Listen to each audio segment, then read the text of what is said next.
Buon pomeriggio a tutti e ben ritrovati a questi training che stiamo facendo come Visitusa Italia insieme agli US National Park System. Ancora una volta ci troviamo per questa sessione in modo da poter vedere se riusciamo ad essere ispirati da qualche parco nazionale, da qualche luogo che appunto Donald e i suoi colleghi vorranno farci vedere, farci conoscere. Io switcherò adesso, cambierò appunto lingua, come abbiamo fatto anche nelle altre sessioni, e parlerò in inglese presentando i presentatori appunto. Hello Donald, hello Gary, hello Lisa, and welcome to this new training session with you of the National Park System.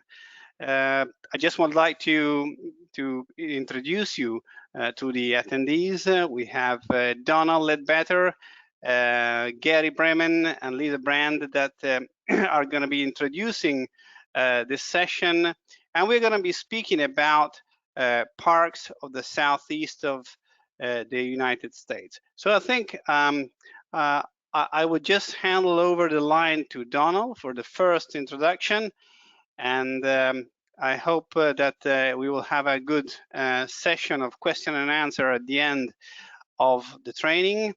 And let's see, we are here to listen to you. Thank you very much, Donald. The line is yours now. Wonderful. Thank you, Nicolo, and hello, everybody. Thank you so much. Good afternoon. Thank you for attending our presentation. This is the 4th out of 6 presentations over the last few months looking at national parks in the United States. And today, myself, my colleague Lisa, my colleague Gary, we will be focusing on parks in the American Southeast. And so for my section, I'm going to start with some overview information about the National Park System. If you have watched some of the previous presentations, my section will be a little bit of a repeat, but I think it's important for any of our new viewers to talk about some general information about parks. But my section will be very brief, and then I will hand it to Gary and then Lisa for their showcase presentation about parks in the American South. I do want to say that my office at the National Park Service is getting ready for the IPW trade show, and Nicolo and Leah and I were talking before the presentation about the Italian travel trade participation in IPW, and I know some of you are starting to plan to be at IPW. I hope you are. I will be at IPW. If you are there, I would definitely love to meet you and talk in person, and really hope we're all there together to help kick off and help energize international travel again. It's been such a long time for all of us. So, okay, Gary and Lisa will introduce themselves in a moment for their sections. But let me start with some overview information about the National Park Service.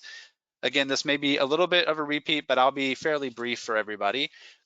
You know, the national parks in the United States, this is such a large system, and I always like to talk about the width and breadth of the national park system. Most international travelers are familiar with national parks like the Grand Canyon, like Yellowstone, maybe the Everglades or Acadia. However, national parks are just 63 units out of the national park system, which is 423 units. All of the green on this map that you see, there are national parks, national monuments, national recreation areas, national historical sites, national lake shores, national seashores. It's a huge system. And I think wherever you are traveling in the United States, your travel may be anchored by a big famous national park or two, but wherever you are traveling along the way, there are so many opportunities to add in to your trip other national park units that are all really special places because of the history, the heritage, the natural resources, the environmental resources, the flora, the fauna, the cultural resources that are protected in national park units. And there's so much to see and do and explore across the national park system in terms of American history, cultural history, and the distinct cultures of the United States. Places where people fought and struggled for equality and equal rights, places of great invention and innovation, archaeological sites, and lots of great outdoor recreation activities, of course. So I always recommend getting to know the width and breadth of the system, and today we'll be focusing on the Southeast. Now, just a few slides about some practical information about the National Park System for you as a travel facilitator or travel packager. Most park units are free. 315 units out of that system do not charge an entrance fee. 108 parks do have entrance fees that are typically $20 to $35 per vehicle. It may look like this, an entrance station where you pay and you talk to a ranger, you get a map and guide. Those entrance fees are typically good for 1 week. At most parks, it's good for a week. We do have an annual pass, which is a great deal if you are visiting more than one park. For international travelers, I always recommend if someone wants to buy an annual pass, the easiest thing to do is to purchase it at the first park they visit that has an entrance fee. So any park that charges an entrance fee, you can buy a pass at that park also. It's the easiest way to purchase an annual pass, and they're good for 1 year. Now, some practical information about some of the services and other practical elements of visiting national parks for you to know as a travel packager and facilitator. So we often get asked about lodging in national parks. About 3 dozen of the national park units offer lodging, and that lodging is operated by third-party companies we call concessioners. So what it takes is a little bit of research, looking at the specific national parks that your clients are interested in to see what lodging options might be available in that particular park. And from there are easy links to the concessioner websites where you can do the booking, where you can do the research. So for example, Yosemite National Park has the beautiful Ahwahnee Hotel, wonderful place to stay in Yosemite Valley. The most important thing to know is that the lodging is very much in high demand. If you have clients and customers who want to stay in a park, in park lodging, you really need to plan well in advance to make those reservations because there's limited supply. So doing the research to visit the park specific pages where there's eating and sleeping information with links to the concessioner websites, that's how you get to information about lodging in national parks. Now, camping is always another option. And here there is a lot of information on our website, nps.gov, as well. We have a subject page about camping, so you can get overview information. But again, the real key is the park-specific pages. Park-specific web pages will have information about the campsites in their parks. So you can see what campsites take reservations. Most of our reservations happen at another website called recreation.gov. Lots of websites, but the links are there to make it very easy. So you can do the research park by park, make reservations at recreation.gov. There are some walk-in campsites with no, or drive-in campsites that don't take reservations and are first come, first serve, and people can always take their chance with a first come, first serve. But again, lots of great information at park-specific web pages. Now, the last one I want to touch on is park-specific tours and activities and guided experiences. And here, there are a lot of options depending on the specific parks. And Gary and Lisa will give some specific examples in parks. There are activities in parks that are facilitated and led by park rangers, by park staff. And there are guided activities in parks that are facilitated and run by private companies that have permits to operate in parks. So again, researching the specific park and learning about the activities, the things to do, will help you navigate what the options are in a particular park, whether that's taking a guided cave tour, whether it's a guided road-based tour in a vehicle like here at Glacier National Park, whether it's a boat tour with snorkeling options like at Biscayne National Park. There's a lot of activities depending on the specific park. And again, online, there are lots of links to our third-party companies that may offer some of these guided activities, as well as at recreation.gov, opportunities to book some activities in parks, like ranger-led guided tours or cave tours and things like that. Again, just depends on the park. Okay, the last 2 points I'm going to make, and I know Gary and Lisa are going to talk about this too. For you as a travel facilitator and packager, and for your customers and clients, the planning is so important. I cannot recommend how important it is enough to plan your park visit. You know, some travel experiences like a cruise ship or a resort, you don't need to plan quite so much. You can kind of have vacation, you know, brain, and you'll be fine. You'll find the activities. In a national park, there's so many options.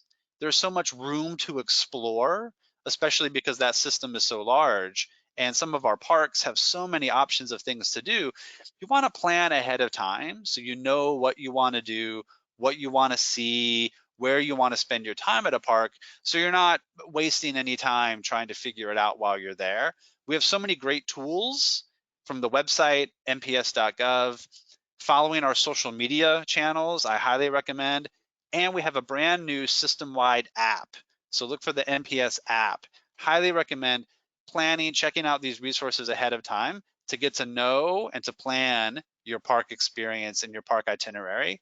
Okay, my last slide is that we always need everybody's help in keeping our visitors safe, keeping the parks safe and in good condition, and being respectful of others that are visiting parks. So we always need help delivering messages about leave no trace, about leaving parks as you found them. Hopefully you can see some activities on this slide that we do not recommend in parks. So anything you can do and say to your customers and clients about following park rules and guidelines, learning about safety, being aware, keeping your distance from wildlife when visiting parks. We appreciate your help in delivering those messages as well. Okay, that's my section, and I'm going to hand it over to Gary now to look specifically at parks in the South. Buon pomeriggio. My name is Gary Bremen, and I am very excited to be here today. I've been a ranger for a really long time. As of next week, it will be 35 years. And I, too, love to visit national parks. And I have been to 258 out of the 423 that Donnie mentioned a few moments ago. And I have a very special place in my heart for Italy because I meet visitors from all over the world. And several years ago, just before I planned to visit Italy, I ran into some people in the visitor center at Biscayne National Park who became very good friends, who picked us up at the airport in Milano, and a train station rather in Milano. And we spent 2 days together in Bergamo and the surrounding areas. They have been to the US, so I look forward to making some more friends here today. Today we're going to be highlighting parks in the American Southeast, and I'm going to focus on the parks in South Florida, way down there at the bottom of your screen. And then Lisa is going to talk a little bit about some parks further north in the Appalachians and in the South, where civil rights is a very important story as well. So let's get to it with South Florida. Florida has 11 national parks, and these are a few of them here that we'll be talking about. These are all from my recent trips to national parks, ranging from the Jacksonville area in the far north the Gulf Islands National Seashore, Canaveral National Seashore, Dry Tortugas. If you want to see all 11 parks in the in Florida, the website is down there at the bottom. But let's get real specific to South Florida in particular. Go on, there we go. So most people who are coming internationally, most people are coming internationally are going to arrive in Miami. And Miami is the 8th largest metropolitan area in the United States. So it's got a big airport. It is a big city. We have a very moderate climate.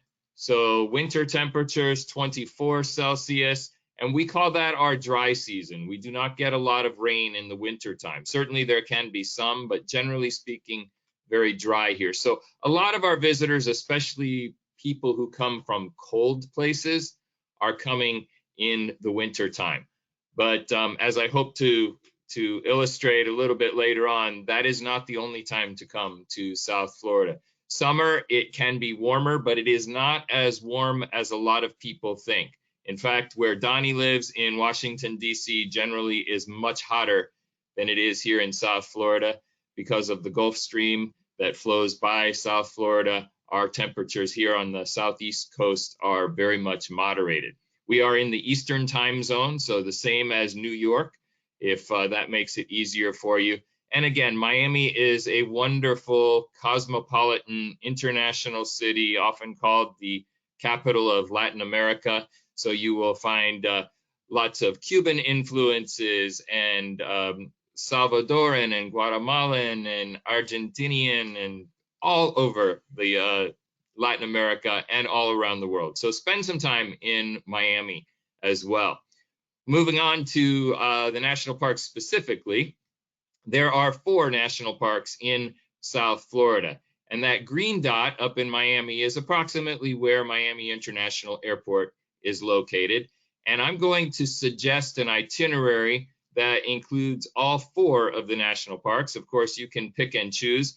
One of those national parks is extremely large and probably the best known of the 4 that I'm going to talk about, and that is Everglades National Park on the next slide.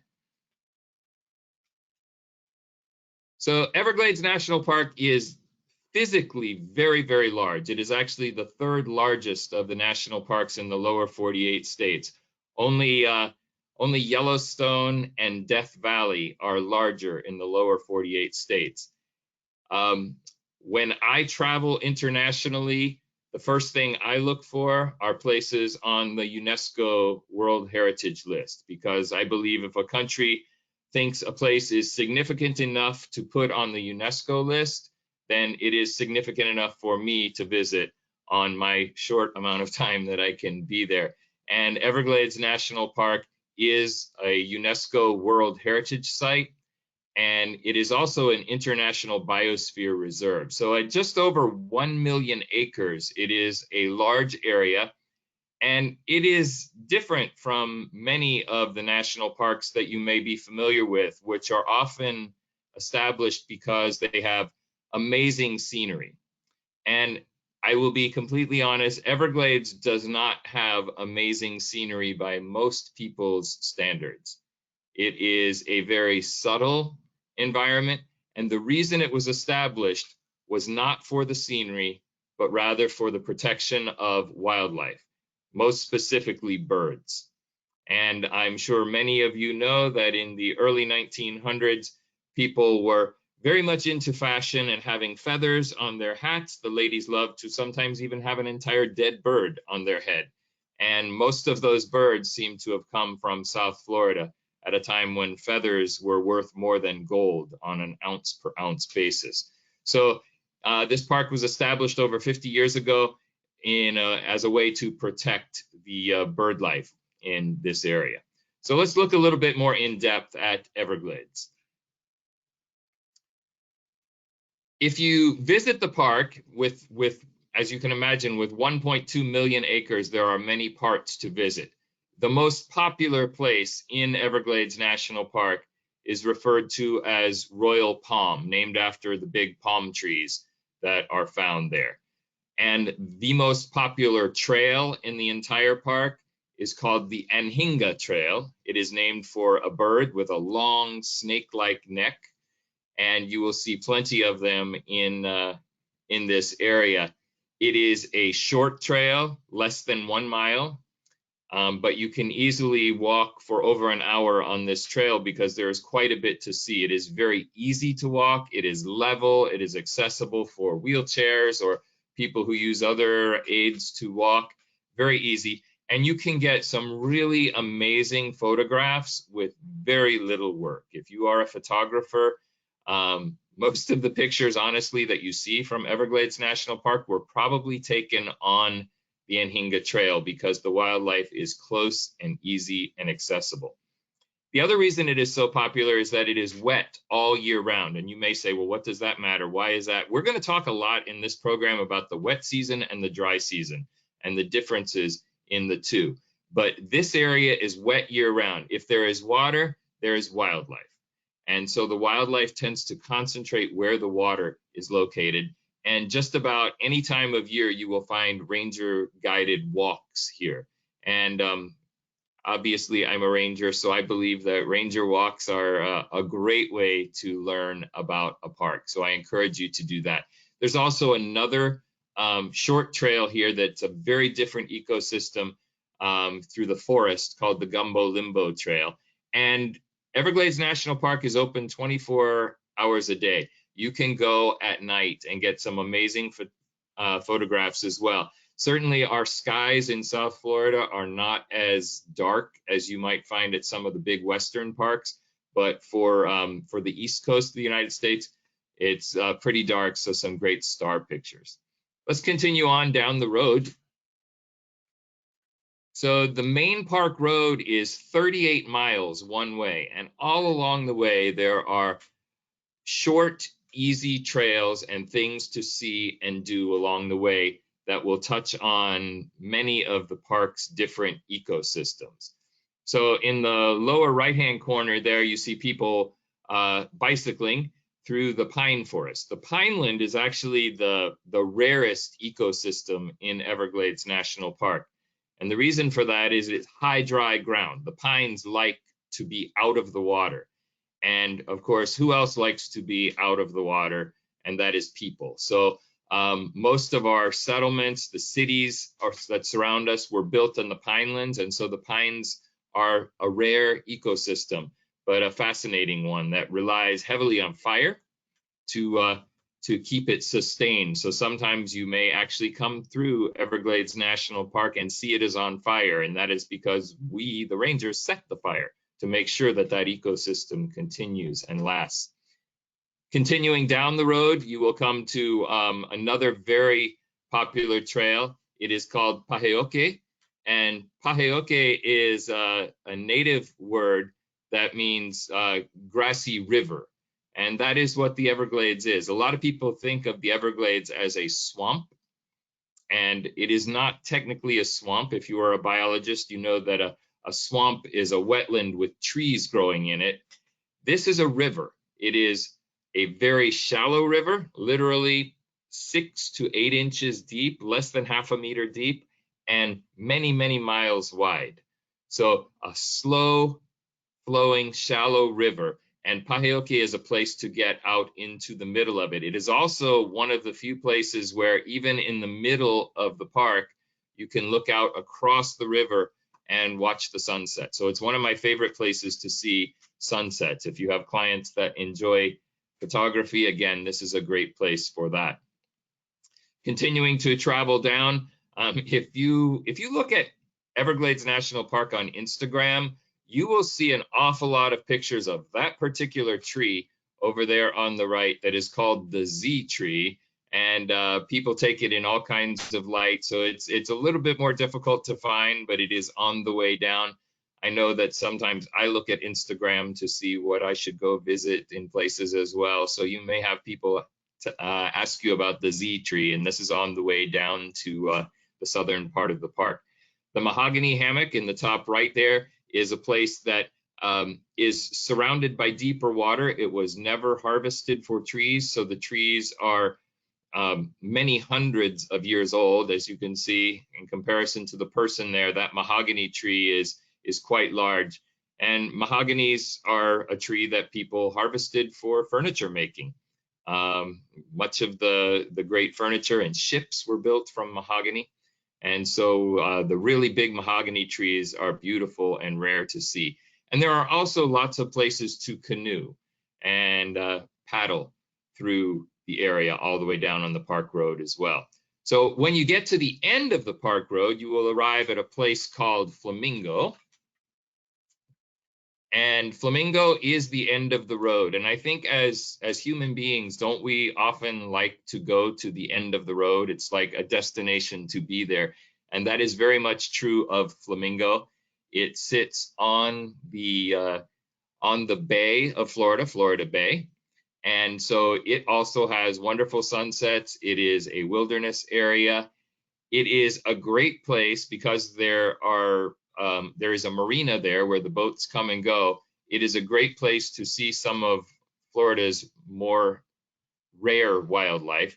And right there in the marina, manatees are often seen. The crocodile is often seen. Everglades is certainly very well known for alligators, but they are very, very common. Not so common is the American crocodile. And we'll talk a little bit more about that a little bit later. Flamingo is a great place to paddle. They have camping there. They have a new thing, new in the past couple of years, called eco tents. So rather than staying in a hotel, the tent is permanently set up. It has a bed, it has sleeping bags, it has cooking equipment, and you can bring your own food, you can bring your own sheets and pillows and whatnot, and just move into a tent for several days. And it's a little tent village right by the water there. And a great place to stay and explore a little bit further. There is a lodge at Flamingo as well, and some of your clients may ask about that. It was very badly damaged in a hurricane, and because of COVID, the repairs to that lodge are very slow. So the lodge is not available, and food is quite limited there. So people really should plan to bring their food. They have food trucks that come in to serve. I don't know if you have food trucks in Italy, but food trucks are a big thing in the US. They drive up with a truck, they cook in the truck, and they serve it out the window. And so they usually try and have a food truck or two at Flamingo, but the food service there is limited right now. So be prepared for that. We'll head back north from Flamingo now.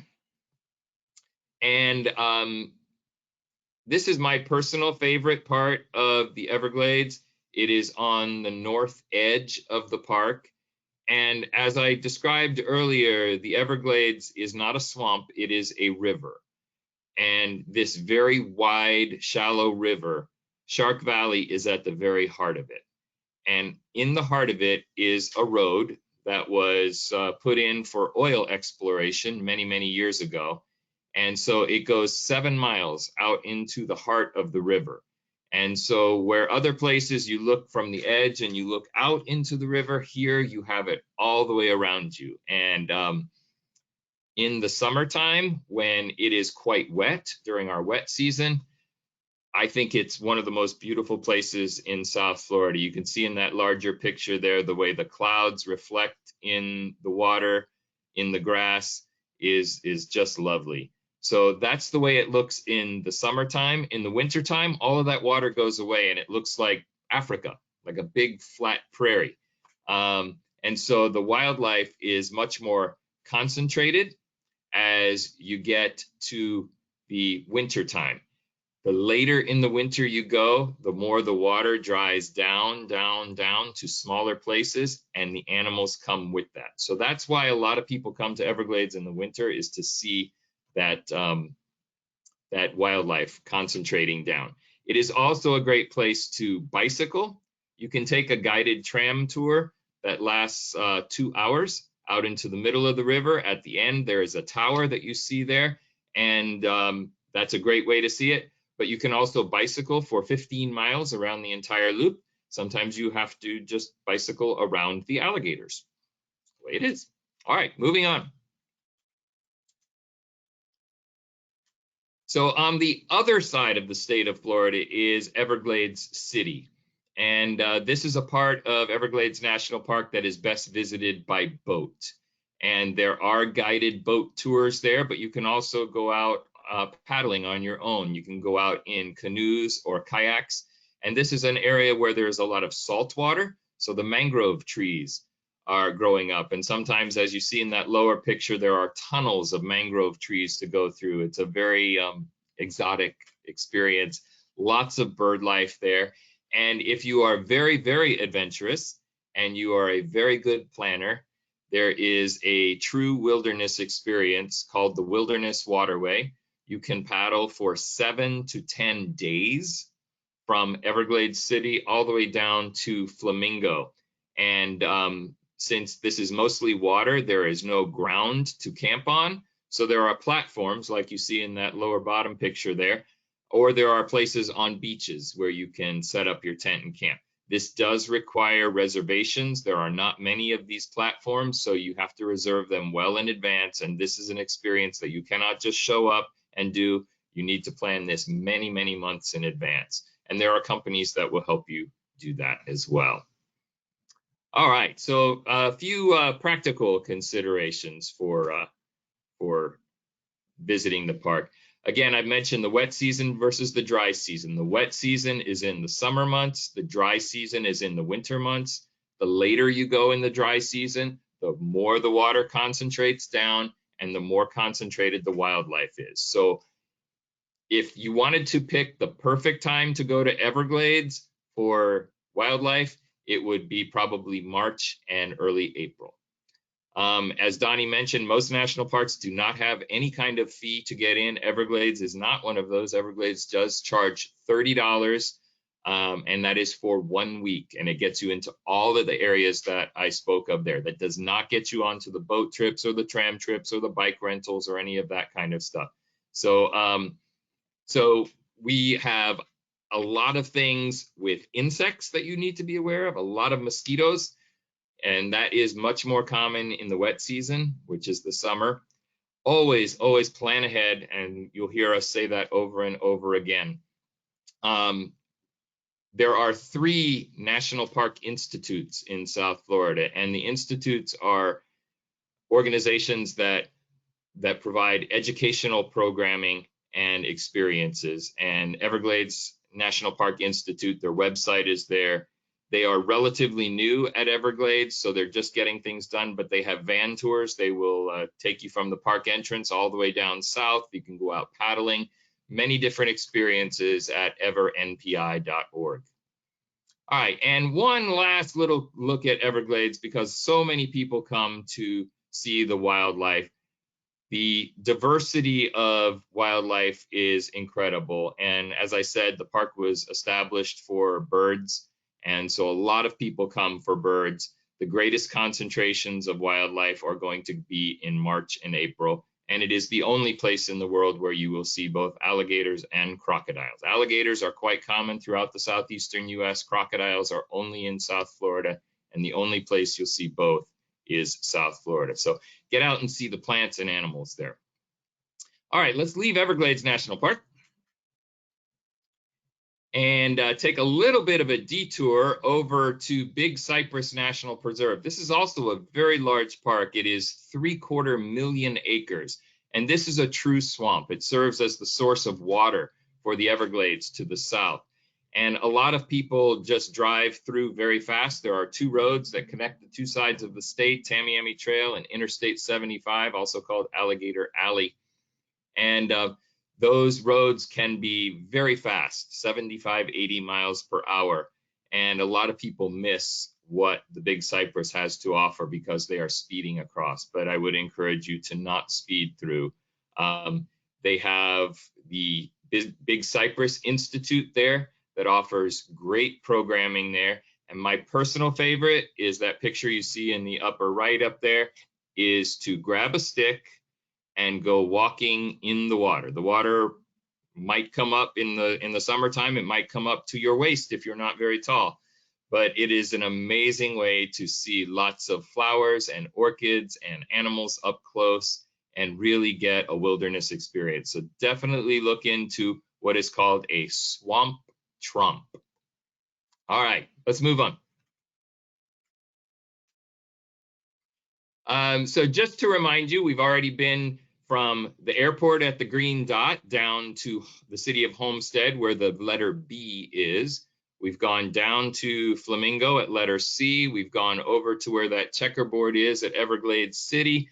And now we are coming back and we are going to letter D. And that is where I work, Biscayne National Park. It is the largest marine park in the national park system. We have mangrove forest, trees that actually grow in the salt water. We have the southern expanse of Biscayne Bay, beautiful open water area. We have the northernmost islands of the Florida Keys, and we have the northern end of the Florida Coral Reef Tract, which is the largest coral reef tract in North America, the third largest in the world. And we have the oldest of the National Park Institutes, so there are many different programs available, from sailing trips to snorkeling trips to island excursions, paddling trips. We even have overnight trips and scuba diving trips. So BiscayneNationalParkInstitute.org is a great way to find that information. Let's look at some of those ecosystems in depth. Biscayne National Park has a very narrow strip of mangrove along the shoreline. Again, these are trees that grow in the salt water.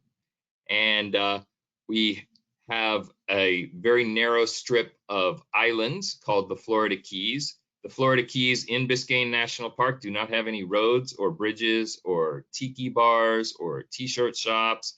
They are the Florida Keys as they always used to be. Anything beyond the visitor center at Biscayne National Park requires a boat to access. We have 173,000 acres and we have half a mile of road. So really going out on a boat, planning ahead to go out on a boat is a great way to experience the place. Having said that, I will tell you that because many people in South Florida do have their own boats, the weekends, Saturday and Sunday, and even Friday, can be very, very busy on the islands. So coming from somewhere far away, I would want personally a more calm experience.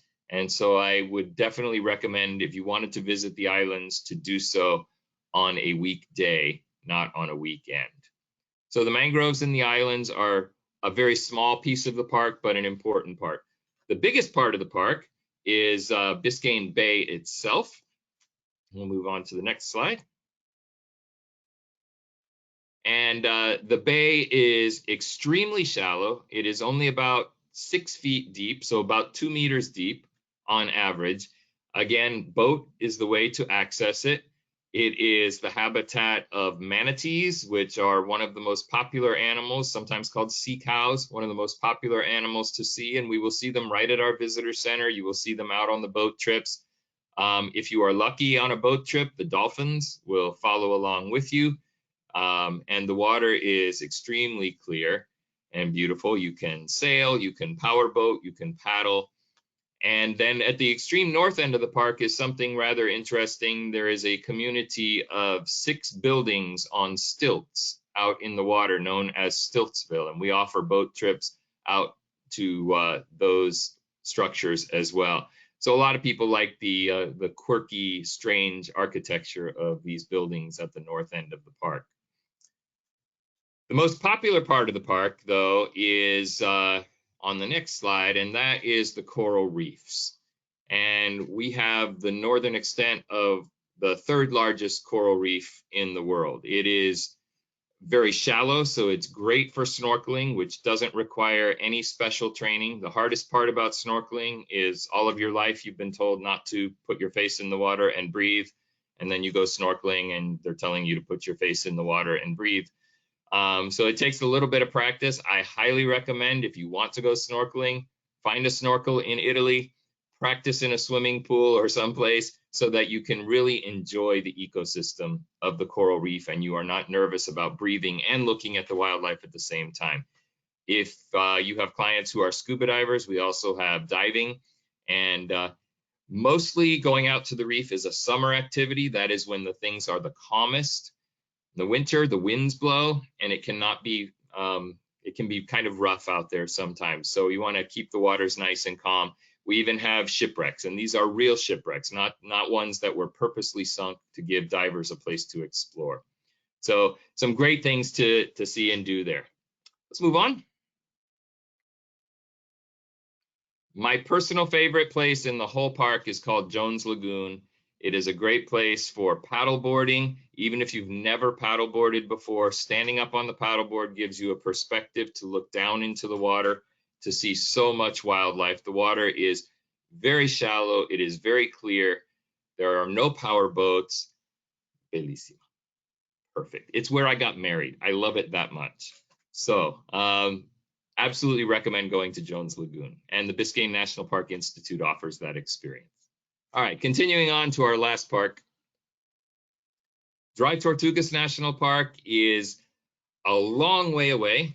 You must drive to Key West, which is about 120 miles from Biscayne National Park, and then it is another 68 miles beyond that you can only go in two ways, and I will get to those in a moment. It is mostly water, and because it is so far away, it is something that you must reserve very early for. It is not cheap. It is quite expensive, but I think if you are going to splurge on one thing on your Florida vacation, some people might go to where the mouse is, but I would say spend your money to go to Dry Tortugas. So let's look at how to get there. There are boats. There is a boat that departs once a day. That is the boat in the picture there. It is a high-speed boat. It takes about 2 hours and 15 minutes each way to get there, and then you will spend 5 hours at the park. That costs $190 per person. If you want to go quicker, you can go by seaplane, and that is shorter to get there, 45 minutes each way. It is a thrilling experience to land in the water, and you get the aerial view that you see at the bottom, but it is quite a bit more expensive for the half day, $361 per person currently, and that gives you 2.5 hours there. If you wanted to spend 5 or 6 hours there, you can stay the full day on that plane, and that is $634 a person. So getting there really is half the fun. Once you get there, what is there to do? Let's move on. Really snorkeling. The park is 50,000 acres and it is mostly water. I highly recommend snorkeling. And some people are nervous about snorkeling because, you know, you're out in the middle of the ocean. The neat thing about Dry Tortugas is the fort that is there, which was built prior to the US Civil War in the early 1800s, has a wall around it. And the wall has been there for a very long time. So there is a lot of things growing on the wall. And so you can snorkel right next to the wall. It feels safe, it feels comfortable, and you can see a lot. It is great for exploring the fort. It is a beautiful fort to see, and the view out every window is the ocean. There is great bird watching. There are birds that come through on the spring and fall migrations from South America. So in the spring and fall, if you have birders, it's a great place to go. And some people, honestly, they just like to go and lay on the beach there. So those are a few of the things to do. Continue on. Personally, my favorite thing is not to go out for just 2.5 hours or 5 hours, but go ahead and spend a night or maybe even 2, because the real magic of Dry Tortugas happens when all of the boats and the planes leave. You do have to bring everything with you. But there is a company that will rent all of the camping equipment. So you don't have to bring tents and canoes and chairs and sleeping bags from Italy. You can rent that. When you get to Key West, you would just have to bring your food and water. It is not a difficult experience, but it does require some planning. And that company that does that is called campingfloridakeys.com. And the real magic, again, is to be there before the boats get there. You are one of maybe 10 or 12 people in 50,000 acres. You get to walk the moat wall by yourself. You get the beautiful reflections. If you're a photographer, you're camping right next to the water with those water sounds all night. Perfect experience. So I hope you'll enjoy coming to South Florida. I'm going to turn things over to Lisa to go a little bit further north.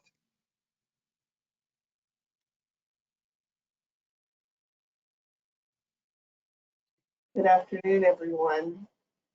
Thank you, Gary. That was wonderful. I'm ready for a trip to the beach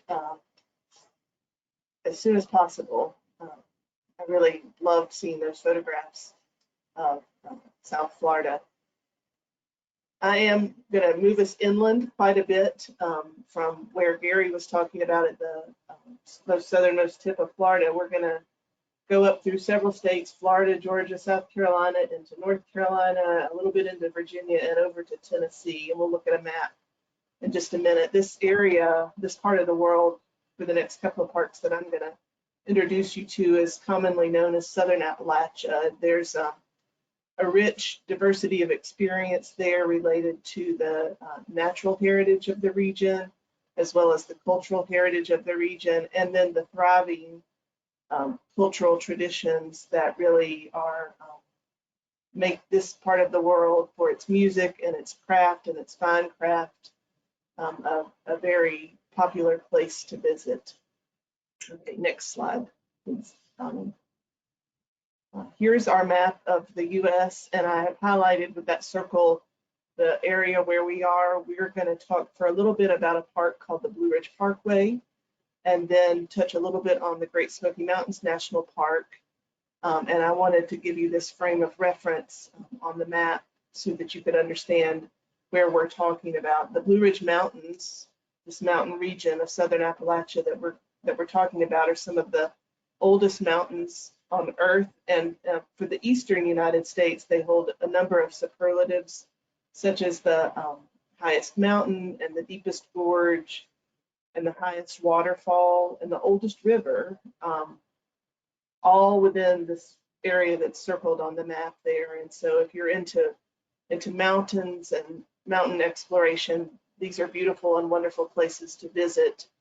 The Blue Ridge Parkway and the Great Smoky Mountains National Park that we're going to talk about today are the two most visited national park sites in the whole of the United States. Next slide, please.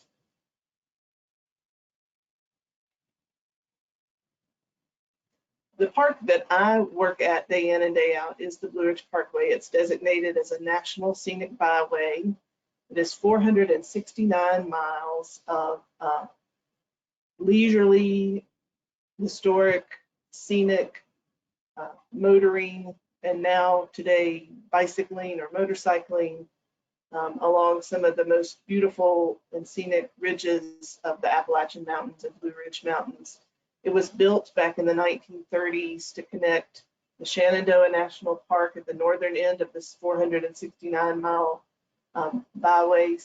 parkway, and connecting Shenandoah at the north and then the Great Smoky Mountains at the southern terminus of the Blue Ridge Parkway. Okay, Donnie.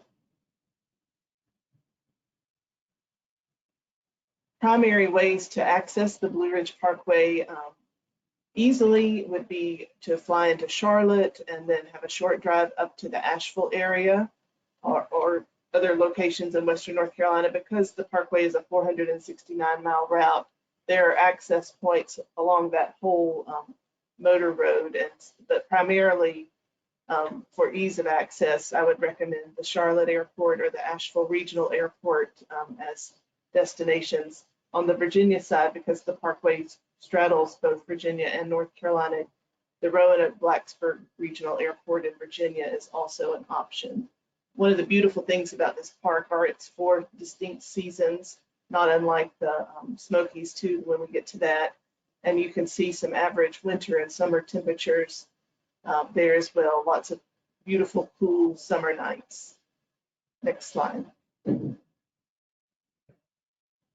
I've already mentioned that this Blue Ridge Parkway is a 469-mile scenic byway, and if I did my math right, that equates to about 755 kilometers. People visit the parkway because they see it as an engineering marvel to build this beautiful, scenic 2-lane road on the top of mountain ridges. And it also provides really a wonderful glimpse to understand more about the history of the Southeast United States related to farming and the lifestyles of many people across a span of time that were industrious and made living in these mountain communities a really rich tradition. The other thing I would mention just on this slide is that because it is both a scenic byway that you can travel with by car or motorcycle or bicycle, that's one of the experiences of the Blue Ridge Parkway, but there are also many other experiences. It was designed by landscape architects in the 1930s to be a drive a while, stop a while experience. And so you are enjoying the scenic beauty, and then you'll come into an area that potentially has visitor centers or campgrounds or trail systems, cultural experiences. And so there really is, regardless of your interests and abilities, there's something for everyone on the Blue Ridge Parkway. Next slide, please. Some basic information about the park. This is one of the parks that Donnie mentioned earlier that does not have an entrance fee. And so you can access it in one of hundreds of locations along the 469-mile route and go north or south and find visitor centers and campgrounds and picnic areas, and over 200 scenic overlooks and lots of interpretive opportunities, a wide variety of programming from traditional Blue Ridge music to tours of what's pictured on this screen is a summer home of a textile entrepreneur named Moses Cone, and that the whole estate has become part of the national park on the Blue Ridge Parkway. And so there's different kinds of stories to tell. And in addition to that, many options for hiking, and again, for any kind of ability, length and ability. The motor road is open every day, weather permitting. Next slide, please. Some of the things that people love about the Blue Ridge Parkway are certainly those outdoor recreation opportunities. Here you see pictured some of the scenic locations that are enjoyed by motorcycles and bicyclists, and then this boardwalk through one of the trails that are along the Blue Ridge Parkway. These are very typical experiences for anyone visiting the Blue Ridge Parkway, and you have 469 miles worth of opportunities, just like what's pictured on your screen. Next slide, please. And then personally, one of my favorites is the cultural opportunities that really exist because of the Blue Ridge Parkway's narrow linear characteristic and opportunities to hop on and hop off the Blue Ridge Parkway. You have access to numerous communities in both Virginia and North Carolina that have thriving craft and music and cultural experiences. And so there's a rich heritage, as you can see from the black and white photo that's on the screen, of making music, traditional mountain music in this region of the world. But then today, some of the largest music, acoustic and Americana music festivals happen in communities that are adjacent to the Blue Ridge Parkway. At the southern end of the parkway, where we meet up with the Great Smoky Mountains National Park, you also enter the Qualla Boundary, which is the home of the Eastern Band of the Cherokee Indian.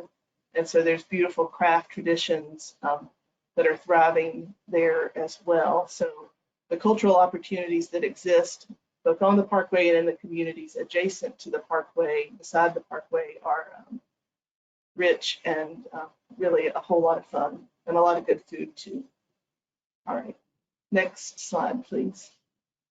So before we move on to the Great Smoky Mountains, just a few more photos of the Blue Ridge Parkway and some of the to think about some of the ways to enjoy this beautiful park. And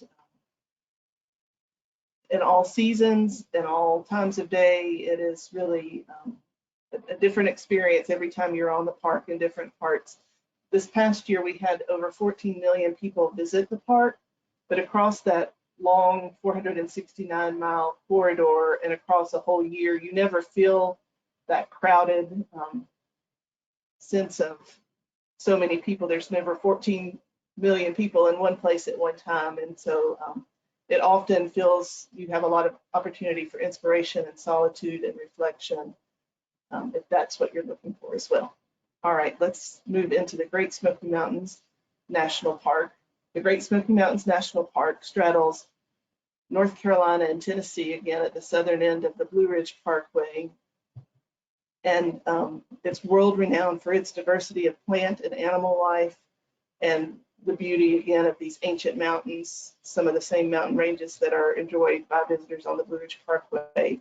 You also see remnants of that Southern Appalachian mountain culture, and it, under the nomenclature of national parks versus the Parkway, which was a national scenic byway, the Great Smoky Mountains is the most visited national park in the national park system.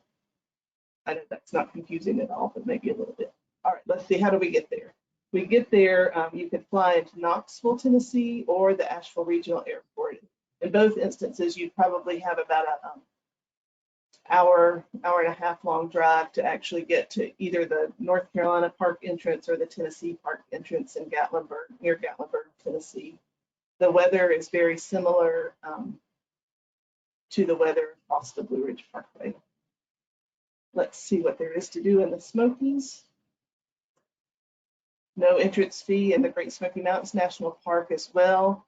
Mentioned that just a second ago. It's world renowned for its diversity of plant and animal life. The mountains here are thought to be 300+ million years old, as I understand it. Across the Smokies and experiences there, you see opportunities to look back at the Southern Appalachian mountain culture.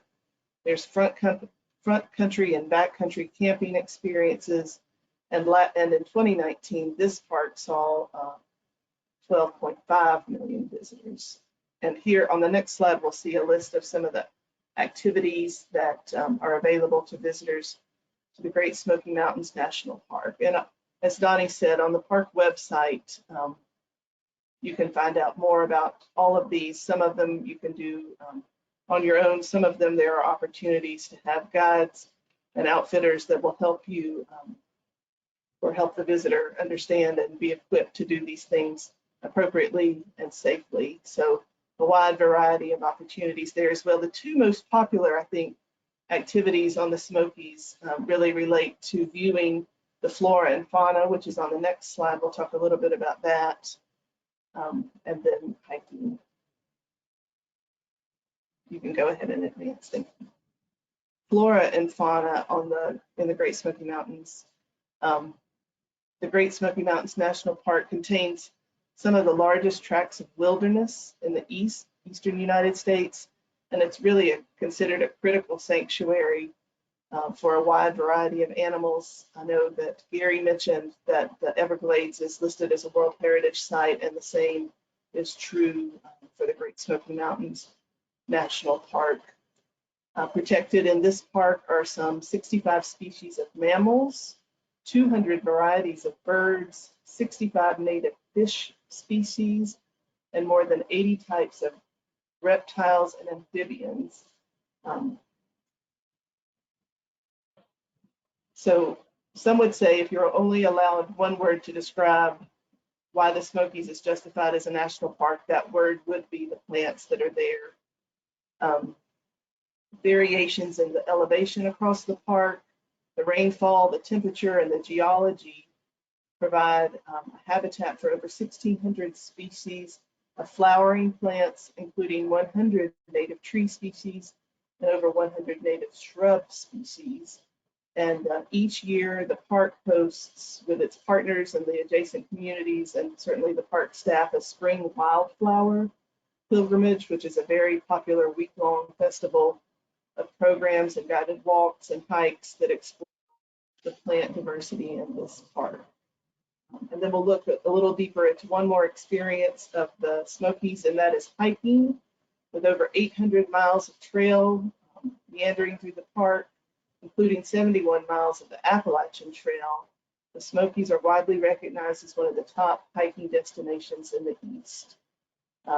Hikers enjoy these trails year-round, and access may vary by weather and season, but by and large, there are opportunities across the year. I'm noticing the time, so I'm going to keep moving. We're going to leave our natural inspiration and move a little bit into some inspiration from the human spirit.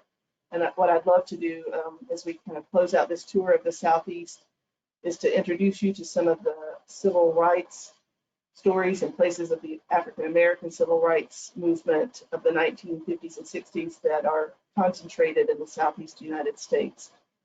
The NPS really is actively working to help tell the stories of the U.S. civil rights history, and they do that in multiple ways across the country and not and far beyond just the African American story, but we're going to zoom in on a few sites related to the African American civil rights movement today. Let's go to the next slide. In particular, the National Park Service has been a convener and a collaborator with sites managed by the National Park System, as well as other sites, to put together travel itineraries under the heading "We Shall Overcome," so that folks can easily navigate the places and the stories of the civil rights movement. And many of these places are in the Southeast United States, focusing primarily on post-World War II civil rights movement of the 1950s and 60s. And pictured on this screen are churches that were critical to organizing movements and marches, sit-in locations where African Americans would sit in at lunch counters, want to sit at the same places with white patrons, and then hotels that were popular with during the African American civil rights movement in the 60s as well. Let's keep moving. I'm going to introduce you just to a few of the sites in the Southeast. In Atlanta, and you can fly obviously directly to Atlanta, major airport in the United States, and learn a lot about the history and life and boyhood of Martin Luther King Jr. Several sites in near downtown Atlanta really bring the history of this icon in U.S. history to life through the Ebenezer Church, his boyhood home, a visitor center with really rich exhibits. The burial places of both Martin Luther King Jr. and his wife, Greta, are all there within the same kind of block or two of experiences. And the park staff would recommend a minimum of a couple of hours to visit this site, and there is much more information. One thing before we leave this slide that I wanted to just highlight is that at the Martin Luther King Jr. National Historic Park, there is a International Peace Rose Garden, International World Peace Rose Garden, and it's one of several across the country that have been established to help recognize the importance and value of peace. And I noticed that in the list of where those International World Rose Peace Gardens are, there's also another one at the Basilica of St.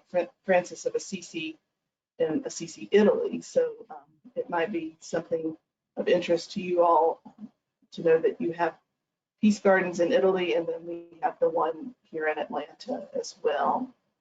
Really beautiful locations. I was able to visit there a few years ago and heard speakers at the Ebenezer Baptist Church that really brought some of the words of Martin Luther King Jr. to life, and I would highly recommend that to any visitor considering a trip to learn more about this moment in history of the United States. We're going to move across the map from Georgia into Alabama now and look at a few other sites that are available there. The Freedom Riders National Monument, and there's the URLs available for all of these. The Tuskegee Airmen National Historic Site and the Selma to Montgomery National Historic Trail. The Freedom Riders rode buses across the South to test Supreme Court rulings at that time, declaring that segregation was unconstitutional in restrooms, bus depots, and waiting areas. And a particular story of these efforts to raise awareness about the need to make that a more equitable experience relate to one of the buses that was firebombed at a location near Alabama. The Tuskegee Airmen site, also in Alabama, was a place to determine if African Americans at that time had the mental and physical abilities to lead, to fly military aircraft, and the courage to fight in a war. And of course, they're some of the most notable military history stories that we have today. So certainly, and of course, they were obviously ready to take on that call to military service. If you go there today, there are lots of interpretive exhibits as well as ranger-led tours and visits to the hangars, the airplane hangars, where those men and women were involved in that Tuskegee Airmen experience. And then the Selma to Montgomery National Historic Trail was established in 1966 to commemorate the people, events, and the route of a 1965 voting rights march in Alabama. You can connect the history and trace the events of these marches along this 54-mile trail, and it follows public roads through the city of Selma, Loudoun County, and the city of Montgomery. The trail is well marked and open 24 hours a day, 365 days a year, and across that 54-mile route, there are interpretive centers along the way. And then I'm just going to throw in a couple more. I know we're running really short on time, but there's just so many really important stories that we would love to share with international visitors as well. The Little Rock Central High School is in Little Rock, Arkansas, and that's the epicenter of confrontation and a catalyst for change related to the Brown versus Board of Education, a landmark Supreme Court case that opened the doors for desegregation in schools. And then actually it is the newest designation within the national park system, the Medgar and Merle Evers Home National Monument that's in Jackson, Mississippi. Medgar Evers was assassinated in the carport of this home and was the first murder of a nationally significant leader in the American Civil Rights Movement. And that murder became a catalyst for passage of a Civil Rights Act in 1964. And there's a lot of great history online about that. As one of the newer sites in the system, they're still doing a lot of planning and development, but I would expect rich experiences related to this in the coming years. And now, even now, you can go and certainly commemorate the history, unfortunate history that happened at that location as well. With that, I will wrap up my slides and pass it back to Donnie. And I'm happy to take any questions from anyone as well. Fantastic, Gary and Lisa. Thank you so much. I hope that everyone saw the incredible diversity of opportunities to explore and learn and discover in the national parks in the American South, both natural spaces and ecosystems, but the really important human stories as well and the diverse cultures. I think we have gone over time, so we're at our limit if people need to drop off and go. But Nicolo, Leah, if people have questions, I think we are here as well and can hang out for another few minutes. But otherwise, that is our presentation today.